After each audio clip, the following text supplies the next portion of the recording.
Muy bien, un saludo para todos ustedes, un saludo afectuoso. Soy Carlos Gersi, teólogo, profesor de teología. He sido invitado a hablarles del jubileo 2025, del jubileo que la Iglesia Católica está viviendo este año.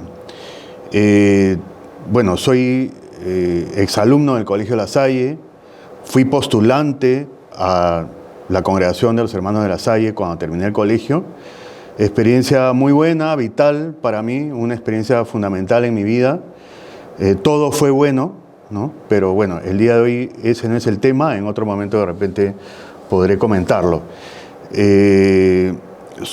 Dicto el curso de teología en la Universidad Antonio Ruiz de Montoya y soy profesor en otros lugares también. Bien, el tiempo es breve, entonces yo voy a tratar de avanzar rápido. He preparado un PPT que ustedes están viendo también en este momento. Vemos ahí el Jubileo Ordinario 2025, Peregrinos de la Esperanza. Ese es el lema que el Papa Francisco le puso al jubileo, ¿no? Y ahí está la foto, de la Basílica de San Pedro en el Vaticano, ¿no? Entonces, primero, ¿qué es un jubileo? Jubileo es el nombre de un año particular, un año especial. Esto empieza hace miles de años, más de 2000 años, o sea, en la época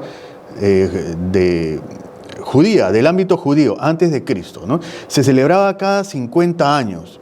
¿Dónde se establece esta celebración del año jubilar? En el Antiguo Testamento, yo tengo mi Biblia acá en físico porque yo soy a la antigua, entonces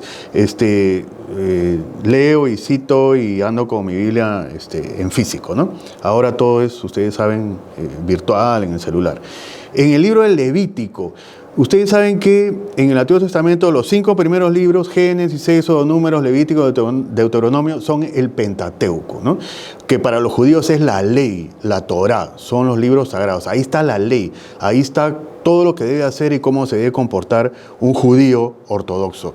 En la época de Jesús, y hasta el día de hoy los judíos, para ellos la Torá, la ley, son los 5 primeros libros del Antiguo Testamento, ¿no? Entonces, Levítico 25, del 8 al 13, miren, aquí se establece la celebración del jubileo. Dice, del 8, vamos a leer un poco antes, desde el número 2, dice, habla a los israelitas y dice, diles, o sea, Yahvé, Dios, envía a Moisés a hablar a los israelitas. Y diles, cuando hayáis entrado en la tierra que yo voy a daros, la tierra tendrá también su descanso en honor a Yahvé. 6 años sembrarás tu campo, 6 años podarás tu viña y cosecharás tus productos. Pero el 7º año será de completo descanso para la tierra, un sábado en honor de Yahvé. O sea, después de una semana de años son 7 años. El 7º año será de descanso. Bueno, vamos más adelante, al versículo 8. Dice, contarás 7 semanas de años, o sea, 7 veces 7 años. De modo que el tiempo de las 7 semanas de años vendrá a sumar 49 años. Entonces, el mes 7º, el 10 del mes, harás resonar clamor de trompetas, dice. Cuando en la Biblia se habla de trompetas, no vamos a pensar en trompetas de metal, así como las conocemos ahora. Son los cuernos del carnero, esos cuernos grandes así que se van formando en espiral de los carneros o corderos grandes, machos, adultos, mayores, ¿no? Esos cuernos los hacían sonar. Cuando habla de trompetas se refiere a eso. En el día de la expiación haréis resonar el cuerno por toda vuestra tierra. Declararéis santo el año 50. O sea, el año 50, cada 50 años se celebraba un año santo. Y proclamaréis en la tierra liberación para todos los habitantes. Será para vosotros un jubileo. Cada uno recobrará su propiedad y cada cual regresará a su familia, etcétera, etcétera. Esa es la lectura, el pasaje de Levítico 25. Aquí se establece el año jubilar cada 50 años. ¿Ya?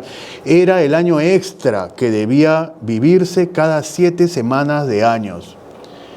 El nombre jubileo parece que deriva del instrumento utilizado para indicar su comienzo, o sea, esta especie de trompeta que en hebreo se llama yobel, el cuerno de carnero, cuyo sonido anuncia también el día de la expiación, el Yom Kippur. El Yom Kippur es una fiesta que los judíos celebran todos los años, ¿no? Entonces, yobel, jubileo parece que viene de yobel, de cómo se llama ese cuerno de carnero que ellos hacían sonar como trompetas, ¿no? Entonces era la ocasión para restablecer la correcta relación con Dios, con las personas y con la creación. Fíjense, desde aquí, ya desde la mentalidad veterotestamentaria, o sea, del Antiguo Testamento, de la época del pueblo de Israel, del pueblo judío, se habla de tres tipos de relación. Con Dios, o sea, si yo soy creyente, soy cristiano, soy católico, hay un nivel de relación vertical con Dios, ¿no? Entonces los sacramentos, yo voy a misa, oro, ¿no? Es yo y Dios, Dios y yo. Pero también hay una relación horizontal que es con los demás, o sea, el que está a mi lado, las personas, mi prójimo, ¿no? Y también con la creación, o sea, son tres niveles de relación. Y esto es importante porque en el magisterio del Papa Francisco está muy presente, está con fuerza, ¿no? Entonces, conlleva el perdón de las deudas, el jubileo, la restitución de terrenos enajenados, el descanso de la tierra. Se le llamaba también Año Santo. Y el Evangelio de Lucas compara la misión de Jesús con un año santo, citando al profeta Isaías. Entonces vamos a Lucas, ahí está, Lucas 4, 18 al 19. Lucas 4, versículo 18, dice, es una cita, está aquí en la Biblia de Jerusalén en letras cursivas, dice, el Espíritu del Señor sobre mí, porque me ha ungido para anunciar a los pobres la buena nueva. O sea, ¿cómo se anuncia que Jesús, la misión de Jesús es como un año santo? En el Evangelio de Lucas dice, porque me ha ungido para anunciar a los pobres, repito, la buena nueva. Me ha enviado a proclamar la liberación a los cautivos y la vista a los ciegos, para dar libertad a los oprimidos y proclamar un año de gracia del Señor. Pero ahí está citando a Isaías 61. Si vamos a Isaías es todavía más fuerte, ¿eh? Isaías 61, 1 y 2 dice, el Espíritu del Señor Yahvé está sobre mí, por cuanto me ha ungido Yahvé. O sea, Lucas lo cita con palabras parecidas, ¿no? Acuérdense que las traducciones, hebreo, arameo, Lucas escribe en griego, el Antiguo Testamento está en hebreo, ¿no? En esas épocas las traducciones no eran tan técnicas, no eran tan exactas, ¿no? Por cuanto me ha ungido Yahvé, a anunciar la buena nueva a los pobres, me ha enviado a vendar los corazones rotos, a pregonar a los cautivos la liberación y a los reclusos la libertad, a pregonar año de gracia de Yahvé, día, etc. Entonces, en la Sagrada Escritura, tanto en el Antiguo Testamento como en el Nuevo Testamento, está presente esta idea del año santo, o sea, del jubileo, ¿no? Avancemos. Entonces, en la Iglesia Católica, ¿cuándo empieza? No es desde siempre. Recién con el Papa Bonifacio VIII en el año 1300, o sea, terminando el siglo XIII, empezando el siglo XIV, convocó el primer jubileo. Con el tiempo la frecuencia ha ido cambiando. Al principio era cada 100 años. Ya en la Iglesia Católica, en el año 1300, a partir de esa época, empezó a hacerse los jubileos cada 100 años primero. Luego en 1343 se redujo a 50 años con el Papa Clemente VI y en 1470 a 25 años con el Papa Pablo II. Desde ahí es cada 25 años. ¿Por qué? Yo pienso que cada 50 años es un periodo prolongado, ¿no? Entonces la vida de una persona a veces termina y ni siquiera ha vivido nunca un jubileo, ¿no? O uno solo. En cambio, cada 25 años es una frecuencia, digamos, más posible que se pueda alcanzar en una generación, etcétera, ¿no? Creo que esa es la razón. Entonces, también ha habido jubileos extraordinarios, decimos aquí. Por ejemplo, en 1933, Pío XI quiso conmemorar el aniversario de la redención. O sea, Jesucristo, se entiende, se calcula que tenía 33 años cuando murió, ¿no? En la cruz. Entonces quiso celebrar los 1900 años, digamos, de la redención. Pío XI. Y luego el Papa Francisco, en 2015, esto sí probablemente lo recuerdan ustedes, convocó un jubileo con el nombre de Año de la Misericordia. Eso lo hemos vivido hace 10 años, ¿no? Extraordinario porque no transcurrieron los 25 años que debían normalmente transcurrir. Entonces, también ha ido cambiando el modo de celebrar el jubileo. En los primeros jubileos consistía en visitar las basílicas de San Pedro y San Pablo en Roma. O sea, había que ir a Roma. Ahora, acuérdense que en esas épocas de la Edad Media el mundo conocido era solo Europa, ¿no? Europa y bueno, el norte de África, Asia Menor, ¿no? Entonces, no era tampoco más fácil porque había que viajar a pie o a lomo de bestia, ¿no? En fin, pero había que ir a Roma, había que visitar o San Pedro o la Basílica de San Pablo, ¿no? San Pablo Extramuros. Es decir, había que hacer una peregrinación en esos lugares. Luego se han añadido otros signos, como el de la puerta santa, ¿no? Pasar por una puerta santa es un signo externo, es un modo de celebrar el jubileo, ¿no? Y también, pero esta vez, y creo que en jubileos anteriores también, ya no es necesario ir hasta Roma, a la Basílica de San Pedro o San Pablo, sino se ha dispuesto, por ejemplo, en cada iglesia particular, en cada diócesis, cada obispo o arzobispo ha dispuesto lugares para realizar este ritual, digamos, ¿no? De pasar por la Puerta Santa. En el caso de Lima, está la Catedral de Lima, la Iglesia de San Pedro, el Santuario de las Nazarenas, la Basílica de Santo Domingo, en el centro de Lima también, y la Basílica de Santa Rosa de Lima. Bueno, todo es en el centro de Lima, ¿no? Así, en cada diócesis, por ejemplo, ustedes saben que ahora Lima Sur, es decir, la diócesis de Lurín es una diócesis, Lima Norte, Caraballo es otra diócesis, y Lima Este, Chosica, también, ¿no? Son las diócesis que están alrededor de la arquidiócesis de Lima. Cada cual tiene sus propios lugares. Si ustedes quieren realizar esto de la Puerta Santa, pueden organizarse de repente en el colegio, hacer una visita, etc. Vamos a avanzar un poco más rápido, ¿no? Entonces, al participar del Año Santo se obtiene la indulgencia plenaria. ¿Qué cosa es indulgencia plenaria? Es una especie de perdón especial, ¿no? Ya, por decirlo de una manera resumida. Entonces, cuando uno sacramentalmente accede al perdón, bueno, se acerca al sacramento de la reconciliación, ¿no? Donde el Padre se confiesa, ¿no? Pero la indulgencia es un perdón especial, o sea, es como si el pecado se hubiera borrado, ¿no? El rito inicial del jubileo comienza con la apertura de la Puerta Santa de la Basílica de San Pedro. Vimos al Papa Francisco en su sillita de ruedas en diciembre pasado realizando este acto, ¿no? La apertura de la puerta significa que se abre un camino extraordinario hacia la salvación.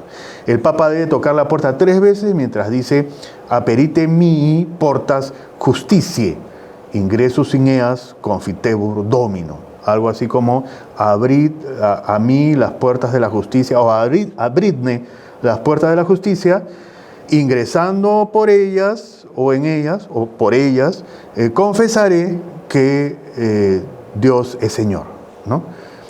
Bien, entonces el jubileo ordinario de 2015 fue anunciado por el Papa Juan Pablo II al finalizar el jubileo del año 2000. O sea, el año 2000, hace 25 años, tocó jubileo y justo era el 2000. Ustedes recordarán, algunos, no sé. Bueno, yo sí me acuerdo porque soy de repente un poco mayor que ustedes, pero el año 2000 hubo jubileo y era un jubileo especial porque era el nuevo milenio, ¿no? Todos esperábamos el año 2000 con mucha expectativa. Entonces luego el Papa Francisco realizó el jubileo extraordinario que ya mencionamos, el jubileo de la misericordia del 2015-2016, y el 26 de diciembre del 2021 el Papa Francisco confió la organización al Pontificio Consejo de Promoción de la Nueva Evangelización para que comenzaran los preparativos para el jubileo, para que estamos viviendo actualmente, ¿no? Entonces, en enero del 2022 remitió una carta a esta instancia, al Pontificio Consejo para la Promoción de la Nueva Evangelización, disponiendo que se inicien los preparativos del jubileo. Ya, esto vamos a pasarlo para avanzar un poco más rápido. Miren acá, en esa carta el Papa Francisco dice: todo esto será posible si somos capaces de recuperar el sentido de la fraternidad universal, tema importante en el magisterio del Papa Francisco. Si no cerramos los ojos ante la tragedia de la pobreza galopante que impide a millones de hombres, mujeres, jóvenes y niños vivir de manera humanamente digna. Pienso especialmente en los numerosos refugiados que se ven obligados a abandonar sus tierras. Miren, el Papa Francisco, antes de la guerra de Ucrania, de la guerra que ahora hay en la Franja de Gaza, ¿no?, está hablando de refugiados. Tema importante para él, los migrantes, las migraciones. Ya sabemos que en América Latina vivimos una crisis humanitaria actualmente por las migraciones de los venezolanos, ¿no? Y habla de la pobreza galopante, es decir, está creciendo la pobreza, ¿no? Bien, acá también, ojalá que las voces de los pobres sean escuchadas en este tiempo de jubileo. O sea, el tema de la opción preferencial por los pobres es un tema importante en el magisterio del Papa Francisco. Y no es nuevo, porque eso viene de Vaticano II, o sea, hace más de 60 años, ¿no? Este año se cumplen 60 años de la clausura del Concilio Vaticano II, ¿no? Por lo tanto, la dimensión espiritual del jubileo que nos invita a la conversión debe unirse a estos aspectos fundamentales de la vida social, dice la carta del Papa, ¿no? La vida social. No descuidemos a lo largo del camino la contemplación de la belleza, de la creación y el cuidado de nuestra casa común. Ya, este tema es otro tema importante en el magisterio del Papa Francisco, la creación, la casa común, quiere decir el mundo, ¿no? Y casa común porque no es la casa solamente de los cristianos ni de los católicos, es de todas las personas, ¿no? De todas las religiones y también de los que no creen en Dios, de todos, ¿no? Y el cuidado de la naturaleza, de la creación, es algo importante. Miren, en el magisterio del Papa Francisco hay dos documentos sumamente importantes, Laudato Si y Fratelli Tutti, son dos encíclicas, ¿no? Una, Laudato Si, sobre la creación, el medio ambiente, la naturaleza, el cambio climático, y la otra, Fratelli Tutti, sobre los conflictos sociales, en fin. Ambas son inspiradas en San Francisco de Asís. ¿Por qué él se llama Francisco? Escoge ese nombre. Porque quiso seguir esa línea de San Francisco de Asís. Las dos encíclicas empiezan con palabras de San Francisco de Asís. Laudato Si, alabado seas, decía Francisco, ¿no? Fratelli Tutti, hermanos todos. Y empieza citando a San Francisco de Asís. Bien, la pobreza, dice el Papa Francisco, se encuentra generalmente en las periferias de las ciudades. Nosotros estamos en Lima, ciudad enorme, extensa, ¿sí? Que creció horizontalmente, desordenadamente, sin planificación. Entonces abarca desde la costa, o sea, desde el mar, hasta los cerros que están en el este, ¿no? Al otro lado. Esos cerros son las primeras estribaciones de los Andes. Ahí detrás de eso ya hay cerros y cerros y cerros hasta la cordillera de los Andes, ¿no? Ya. Esos lugares, la periferia de Lima, que son como 15 distritos, ahí está la pobreza, ¿no? Comas, Caraballo, Independencia, Rímac, vamos a contar, San Juan del Lurigancho, al sur, Villa María de Triunfo, San Juan de Miraflores, Villa El Salvador, etc. Esas son las periferias de las que habla el Papa Francisco. Y dice, los pobres tienen más apertura para recibir a Jesucristo y acoger su mensaje. Bien, estamos aquí en un contexto de la formación que brindan los hermanos de La Salle, su carisma, su vocación, la orientación que ellos le dan a la educación es dirigida evidentemente hacia los pobres y tienen obras, numerosas obras dirigidas a los pobres. La educación, pero orientada hacia las personas que viven en las periferias. Hay un documento muy interesante de la Congregación de los Hermanos de La Salle, firmado por el Superior General, sobre las periferias. Seguramente luego, después de esta exposición, el hermano Eduardo va a hablarles también, seguramente él va a ahondar más en esto, ¿no? Pero es parte de el carisma de los hermanos de La Salle, ¿no? Y está siguiendo más o menos el documento la línea marcada por el Papa Francisco, ¿no? Entonces, miren, finalmente, enlazo todo esto con la sinodalidad, con el sínodo de la sinodalidad que concluyó el año pasado, duró 2 años, y en octubre del año pasado en el Vaticano se hizo la reunión final, todo el mes de octubre, y se produjo un documento que ya forma parte del magisterio del Papa Francisco, firmado por él, y miren ahí que dice, me voy a permitir leer textualmente, ¿ya? Dice, el corazón de Dios tiene un sitio preferencial para los pobres, los marginados y excluidos, y por tanto también el de la Iglesia. En ellos la comunidad cristiana encuentra el rostro y la carne de Cristo. ¿Dónde está el rostro de Cristo? En los pobres, pues. Hay que ver Mateo 25 también, ¿no? ¿Cuál es el criterio de la salvación? ¿No? Tuve hambre y me diste de comer. Tuve sed y me diste de beber. Estuve preso y me visitaste. Estuve enfermo y me visitaste, ¿no? ¿Y cuándo hice eso yo, Señor? Pues cuando hiciste esto con alguno de mis hermanos más pequeños, o sea, de los pobres, ¿no? Entonces, en ellos está el rostro de Cristo. La opción preferencial por los pobres, dice textual el documento, no me estoy inventando yo, está implícita en la fe cristológica. O sea, si uno cree en Jesucristo, pues la opción preferencial por los pobres tiene que estar en su agenda, ¿no? Los pobres tienen un conocimiento directo de Cristo sufriente, que los convierte en heraldos de una salvación recibida como don y en testigos de la alegría del Evangelio. La iglesia está llamada a ser pobre con los pobres. Repito, la iglesia está llamada a ser pobre con los pobres. O sea, más claro no puede ser. Que a menudo son la mayoría de los fieles. Y a escucharlos y considerarlos sujetos de evangelización. Bien, acá yo puse la firma del Papa Francisco. Ya no está con nosotros el Papa Francisco, pero su firma ha aparecido en numerosos documentos que han sido muy importantes para todos nosotros, ¿no? Y finalmente, el logo del jubileo. Fíjense ustedes, este es el logotipo, el logo del jubileo 2025. Ahí vemos 4 personas, digamos, estilizadas, ¿no? Que significan las personas que vienen de los 4 puntos cardinales, ¿no? Y están juntos, o sea, casi abrazados, ¿no? Señal, pues, de que debemos caminar juntos. Es la sinodalidad. La sinodalidad es caminar juntos. Todos somos iguales. La mayor dignidad que tenemos es el bautismo, ¿no? Y todos los católicos y los cristianos somos bautizados. Entonces, desde ese punto de vista, somos iguales. Pero quien va adelante abraza la cruz, ¿no? Y esa cruz, además, es una cruz dinámica, no es estática, es dinámica, o sea, se acerca hacia las personas. Y la parte de abajo de la cruz es un ancla. El ancla siempre ha sido símbolo de la esperanza, ¿no?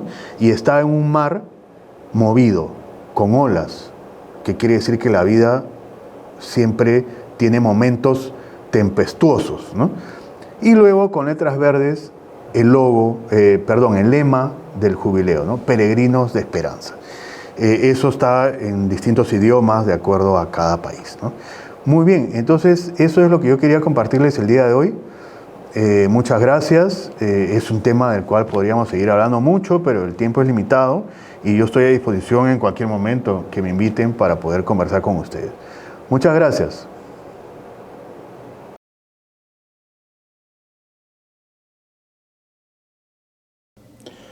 Un saludo a toda la familia lasallistas. Soy el hermano Eduardo Rivera, subdirector del colegio y también coordinador de la pastoral del distrito Bolivia-Perú. En esta oportunidad me es grato poder dirigirme a todos ustedes, como siempre deseándoles que este tiempo de Pascua sea un tiempo de alegría, sea un tiempo también de renovación de la fe y por supuesto, como nos anima el año jubilar, que también sea un tiempo de esperanza, de renovar la esperanza en estos tiempos donde notamos que muchas cosas suceden en el país y pareciera que no hubiese solución. Creo que también es un tiempo a explotar la creatividad, a ir buscando signos que también nos demuestren que otra forma de convivir, que otro país siempre es posible. En el caso de nuestra familia lasallista es también un año muy especial porque estamos celebrando el año de la espiritualidad. Hace algunos años atrás, en el capítulo general, que es una reunión que congrega a todos los hermanos del instituto, en los más de 80 países en los que estamos, se decidió tomar el 2025 para reflexionar sobre la espiritualidad del fundador. Y además coincide con algunas efemérides especiales. En primer lugar, estamos celebrando 300 años de haber sido oficializados por la Santa Sede, el proyecto que inició Juan Bautista de Lasalle, de esta primera comunidad de maestros que inició en Reims, en la parroquia de San Mauricio, y que se fue extendiendo a lo largo de toda la Francia en aquel siglo XVII, que después fue reconocido por el rey Luis XIV, y después, inmediatamente después, fue reconocido por la Santa Iglesia, lo cual ya le otorgaba un carácter de oficialidad al instituto. Luego de eso también estamos recordando 75 años en que Juan Bautista de Lasalle fue declarado patrón universal de los educadores cristianos, en un hito muy importante para la congregación. Así como hay muchas profesiones o oficios que tienen su patrono, también los educadores encontramos en San Juan Bautista de Lasalle un ejemplo. Y en este caso, en el contexto para hablar con las familias, puede resultar un poco extraño. ¿Qué nos puede enseñar un sacerdote francés de hace más de 300 años a las familias de hoy? Tomando en cuenta que los contextos claramente han evolucionado bastante, ya no nos encontramos en la modernidad, sino que inclusive hablamos de la posmodernidad. Y más aún cuando ante estos problemas que van ocurriendo en la actualidad, siempre pensamos en qué soluciones modernas. Puede resultar inclusive un poquito contradictorio retroceder en el tiempo y buscar. Pues bien, sin duda no es una pregunta fácil, pero sí quisiera insistir en dos acontecimientos importantes en la vida del fundador que creo que nos pueden ilustrar bastante de su experiencia, cómo él fue resolviendo algunas situaciones que se le presentaron y que sin duda también forman parte de este legado de la espiritualidad lasallista. En primer lugar, el primer hecho tiene que ver con los maestros. Juan Bautista de Lasalle, cuando inició este proyecto de las escuelas, recordemos que no fue una decisión clara al inicio, sino simplemente fue una especie de asesoría, como lo llamaríamos el día de hoy, en donde de a poco se fue involucrando con los maestros. Vio la necesidad de que estos contaran con cierta regularidad, con ciertos horarios, con cierto orden, para garantizar que el proyecto funcionase. Una vez comenzado, reúne a los maestros y tiene un episodio donde les da un famoso discurso acerca de la providencia del Señor. Inspirado en el Evangelio les pide, ¿no? Miren, acuérdense de lo que dice la palabra de Dios en torno a los lirios del campo, en torno a los pájaros y cómo ellos confían en el Señor. De igual manera, ustedes tienen que confiarse a esta providencia. Inmediatamente todos ellos reclamaron y le dijeron, bueno, señor de Lasalle, usted nos pide providencia, confianza en la providencia, pero si esto fallase, nosotros vamos a volver a la calle donde estábamos, porque recuerden que estos eran maestros pobres de aquella sociedad francesa. En cambio, usted va a continuar con su canonjía, lo cual también le otorgaba un estatus religioso, también le aseguraba una prebenda, además de eso tenía los bienes heredados de su familia. Entonces, si es que esto fracasa, usted podrá continuar su vida como si nada hubiese pasado. Sin embargo, nosotros volveremos a los que estábamos. Claramente los maestros tenían mucho más que perder que San Juan Bautista de Lasalle. ¿Qué quiero resaltar sobre este hecho? Para el fundador, esa queja resultó iluminadora. Se dio cuenta que no podía dar un discurso de fe a estos maestros si no es también él asumiendo algo, tomando algunas decisiones. No les digo a ustedes que tienen que dejar y renunciar a todas sus posesiones, porque claramente lo material también nos permite una comodidad, nos permite vivir dignamente, pero sí creo que la actitud con la cual el fundador recibe esta queja. Él era un doctor en teología. Tranquilamente hubiese podido decir, ¿ustedes qué me van a explicar a mí sobre Biblia? ¿Qué enseñanza me pueden dar ustedes si yo soy un doctor en teología y ustedes solamente son unos pobres maestros? Creo que la actitud de Lasalle no solamente es un gesto de humildad, sino también de dejarse enseñar por las cosas. Y quiero relacionarlo esto con la situación de los padres, porque claramente, si bien uno puede tener su profesión y dominar muy bien una técnica y ser muy competente en el trabajo, sabemos que lo que implica ser padre no es tan fácil. Si bien inclusive generamos este espacio de escuela de padres, no es un aprendizaje como quien aprende una profesión, como quien aprende una carrera o unos estudios, sino es mucho más complejo.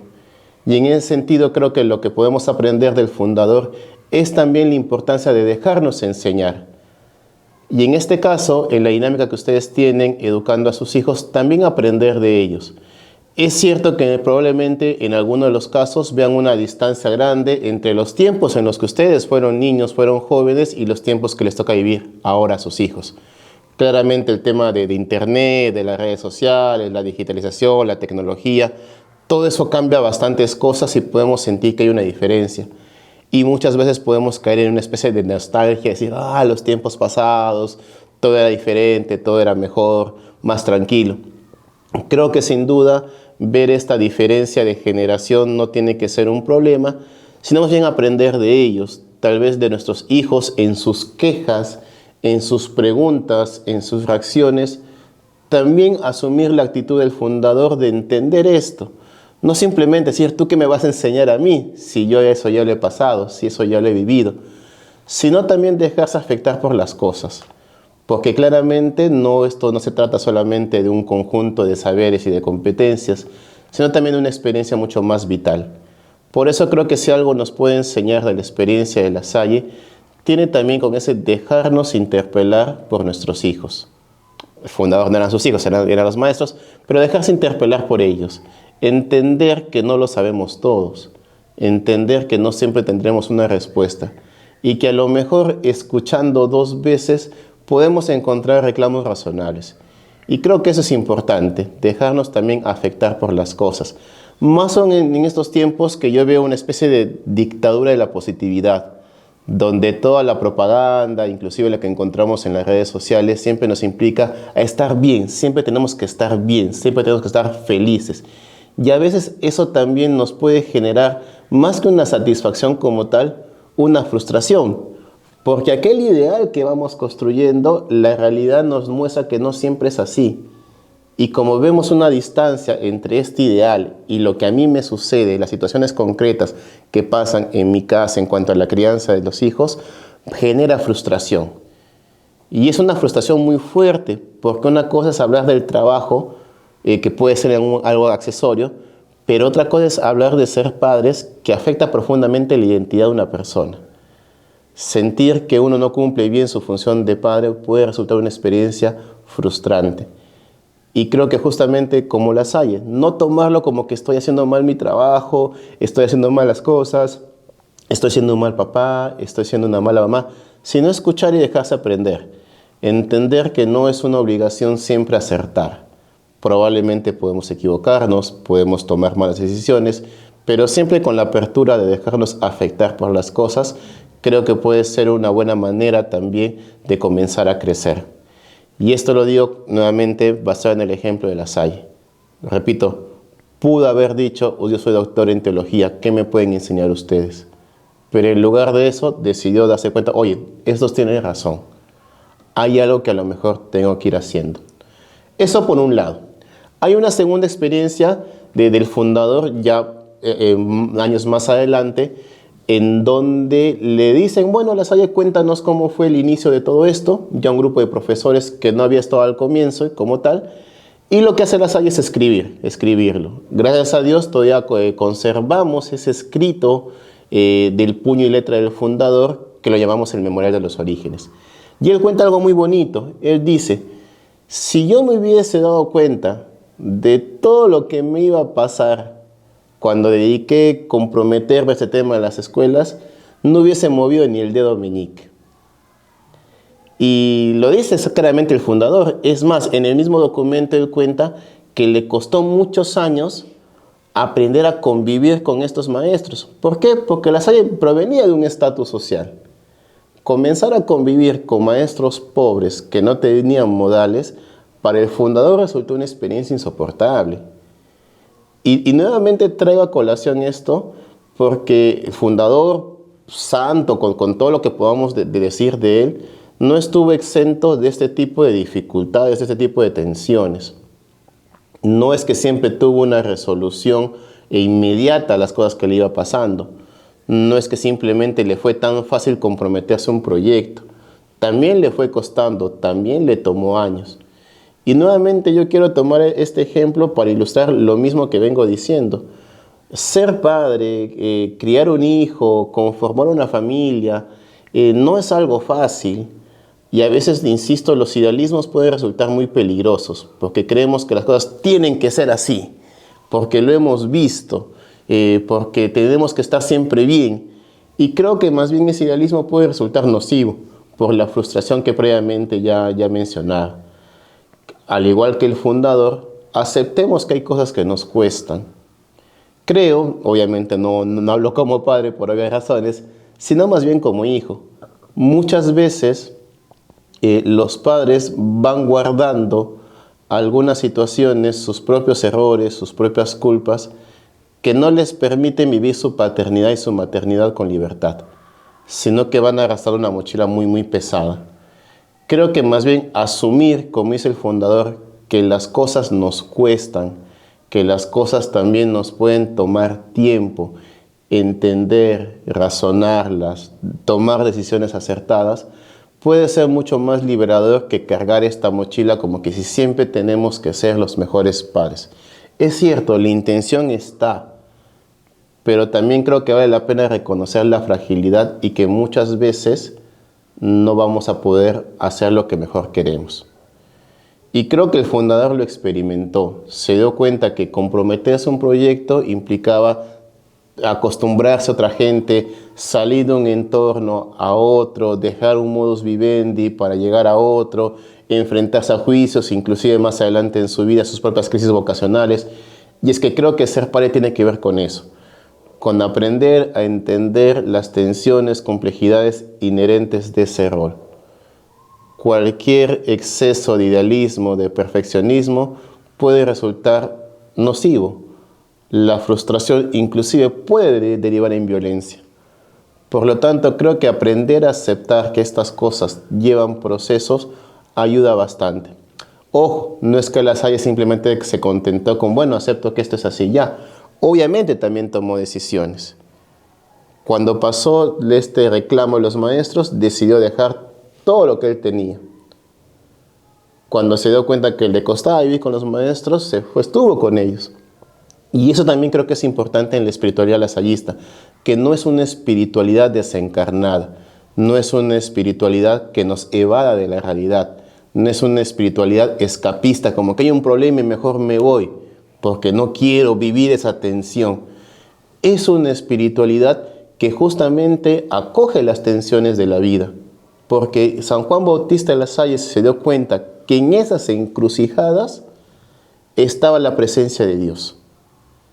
Y justamente la manera como él fue decidiendo lo llevó a culminar su vida con esta famosa frase, adoro en todo, le conduite, como dirían en francés, el proceder de Dios. La manera como Dios lo había ido acompañando. Y era un Dios que lo acompañaba inclusive en esas situaciones complejas. No a pesar de, sino con esas situaciones complejas es que La Salle llega a esta afirmación de fe. Y creo que esa es una invitación a todos ustedes, familias, padres, madres y todas las personas que puedan estar en esta transmisión, comenzar a entender que la presencia de Dios también tiene con dejarnos afectar. Las cosas tienen que afectarnos. No simplemente podemos estar siempre bien. No podemos siempre estar de la mejor manera. Algo tiene que afectarnos. Y justamente en función de esas crisis, que la foto salga movida, que algo nos desestabilice, seguramente iremos tomando decisiones. Por eso yo creo que si algo podemos aprender de esta espiritualidad lasallista es ese realismo místico. Comenzar a descubrir a Dios en lo cotidiano de la vida. Una vida que sin duda tiene sus momentos de gloria, que sin duda tiene sus momentos alegres, que sin duda tiene sus momentos de gozo, pero que también tiene sus momentos de desesperanza, de tristeza, de complejidad, de crisis, de no saber qué hacer. Comenzar a descubrir a Dios en ese cotidiano es la llamada que San Juan Bautista de La Salle nos hace a todos nosotros.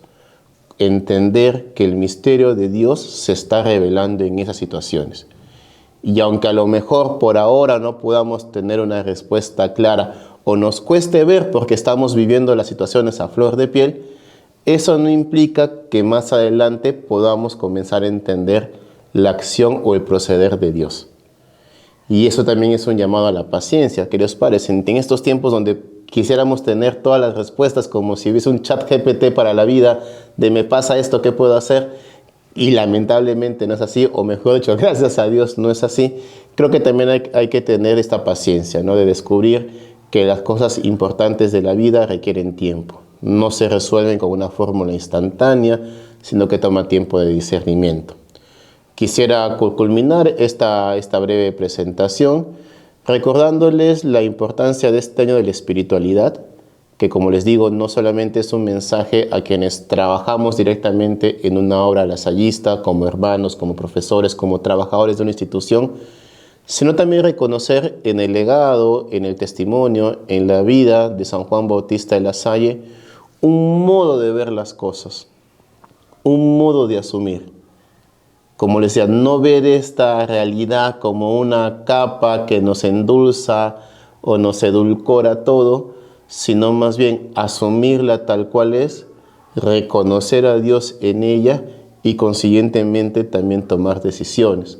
Juan Bautista de La Salle, como buen hijo de la modernidad, era muy racional. Si alguno de ustedes logra ver alguno de sus escritos, se dará cuenta que era muy metódico. A, B, C, D, hago esto, y en consecuencia hago tal cosa. Y creo que eso también es lo importante de las decisiones. Sé que para muchos hay cosas que van quedando pendientes. En la experiencia pastoral de muchos años trabajando con jóvenes, A veces generábamos espacios de encuentro con las familias, o si algún papá de algunos años anteriores recordará cuando enviaba la carta al retiro de confirmación. Y lo importante no era solamente ese pequeño gesto que puede quedar en una buena intención. Lo importante es que aquello que nosotros nos demos cuenta cuando nos dejamos interpelar, cuando aprendemos a reconocer, cuando tenemos paciencia, es que no solamente se quede la buena intención de sí, voy a mejorar, voy a ser mejor papá. No, hay que hacer algo. Y si algo creo en esta experiencia trabajando con jóvenes es que los estudiantes, sus hijos necesitan una presencia adulta. Los maestros podemos colaborar y ocupamos un lugar. Pero el lugar que no podemos ocupar es el de los padres, porque el vínculo es distinto, porque el joven exige ese tipo de presencia. Y creo que algunas resoluciones que ustedes puedan tomar a partir de las situaciones que vayan encontrando, asumiéndolas como son, sin edulcorarlas, sin maquillarlas, sin cargarse culpas, puede ayudarles a que las decisiones que ustedes tomen sean mucho más saludables. Porque no se olviden, y esto estoy muy convencido, que sus hijos requieren adultos. Gente responsable en la cual puedan sostenerse, apoyarse, confiar. No requieren adolescentes porque para eso ya tienen sus grupos de amigos en tantos espacios que habitan. Requieren gente adulta. Y gente adulta que justamente haga lo que hizo La Salle. Asuma con responsabilidad su vida, detecte las luces y sombras de lo que le toca vivir, se deja afectar por lo que sucede, tome resoluciones con la confianza de que Dios siempre está con ellos. No quisiera extenderme, solamente les invito a que podamos seguir profundizando en esta espiritualidad y que justamente San Juan Bautista de La Salle interceda por cada uno de nosotros en este caminar que nos toca vivir, que siempre encontremos ese modo de ver las cosas desde y como lo hace Dios, y que bendiga a cada una de sus familias, confiados en que el trabajo que ustedes realizan es de vital importancia y sin duda en todo lo que vayan decidiendo seguramente harán lo mejor posible. Un fuerte abrazo a todas las familias y que el Señor nos bendiga a cada uno de nosotros. Viva Jesús en nuestros corazones por siempre.